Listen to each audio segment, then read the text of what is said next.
নমস্কার, আমি অমিত কর, লেবার ইন্সপেক্টর সাবরুম।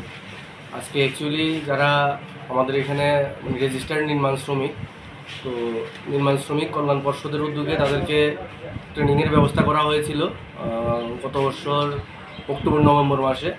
তো তারা ঠিকঠাকভাবে ট্রেনিং সম্পন্ন করেছে। এখন তাদের জন্য যে রাজমিস্ত্রির যে টুল কিটগুলা, বিভিন্ন সরঞ্জাম, পাট্টা, স্কেল বা একটা ব্যাগের মধ্যে হাতুড়ি বা আরও অন্য সরঞ্জামগুলো ওদেরকে আজকে আমরা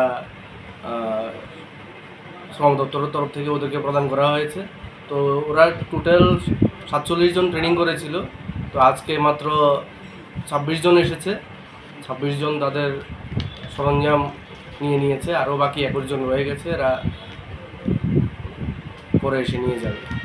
ওদেরকে কি আর্থিকও দেওয়া হয়েছে? হ্যাঁ, আর্থিক দেওয়া হয়েছিল। ওই যখন ট্রেনিং করা হয়েছিল 5 দিনের একটা ট্রেনিং ছিল, তো প্রত্যেক দিন 500 টাকা হারে ওদেরকে স্টাইপেন্ড দেওয়া হয়েছে।